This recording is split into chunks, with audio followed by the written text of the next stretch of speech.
Mr. Daniel Schwartz, you decided to run for the school board. Yes. What is your profession? I am an attorney at law. I graduated Yeshiva University with an undergraduate degree in psychology in 1991, and I proceeded immediately to the Cardozo Law School of Yeshiva University. I got my law degree in 1994, and I've been practicing law full-time since then. And so you're bringing to the table a legal profession. Yeah, and actually, I think it's well suited to a position on the school board. Much of what I do deals with trying to resolve high stress problems and try to address those problems and resolve them before they escalate into crises. Very often, the solution to these problems requires somebody to think outside the box and be a little bit creative.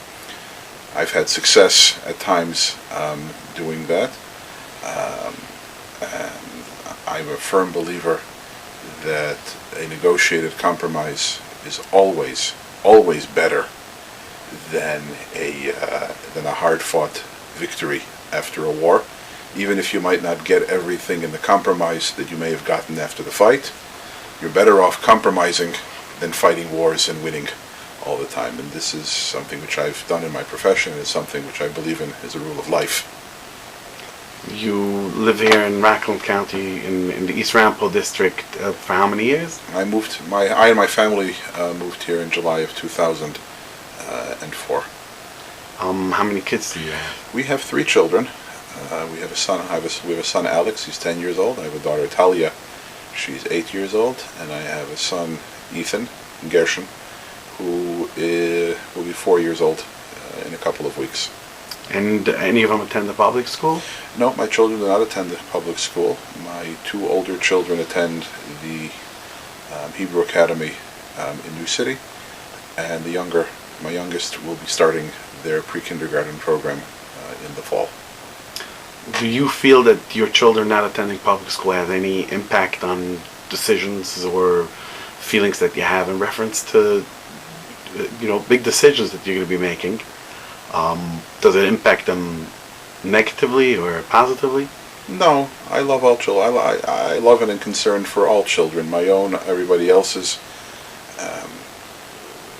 I happen to believe that even the non-public school families, which happen to right now comprise the majority of families with school-age children in the district, I think everybody in the community, including the non-public school families, benefit tremendously in all ways, socially, sociologically, economically. They benefit from having a strong, viable, and successful public school system for a lot of reasons. I also happen to think that since public school in the United States is universal, and it's a guarantee given by this country to everyone who lives here, therefore non-public school parents have an ethical mandate to support it, even if they choose to send their children to other schools. And again, it is to everybody's benefit. And therefore, no, I don't believe that there is any sort of a conflict which is engendered. There may be differing interests in this district as a result of the demographics, but that does not at all mean that one set of parents cares more about the children in the district than somebody else. What would be your number one priority if you get elected? Number one priority, I think one of the biggest challenges facing the district for everybody is the fact that we have what almost looks like an upside-down situation in which the non-public school students outnumber public school students by a ratio of almost 2 to 1.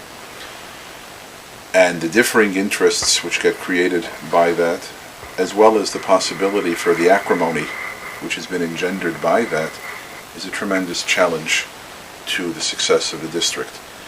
I don't think any issue can be permanently or seriously resolved until that challenge is met.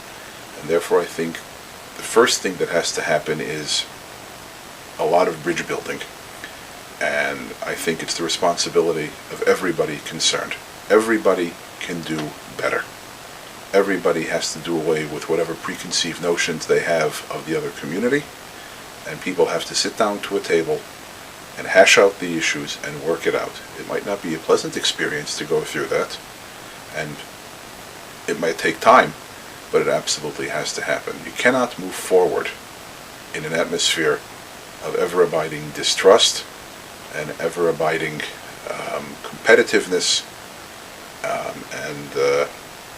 and in this type of with this type of hostility under the surface. That has to be resolved.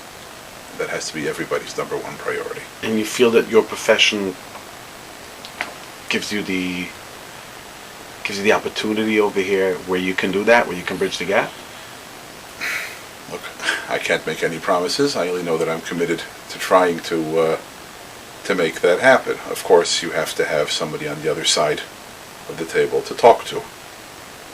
I give everybody the benefit of the doubt, and I'm really disappointed when I do that. My assumption is that there is a similar level of goodwill that I want to show to the public school community. I believe that there is a similar level of goodwill there waiting to be tapped. And I believe that yes, if it can be tapped into, I think that I might be somebody who can do that.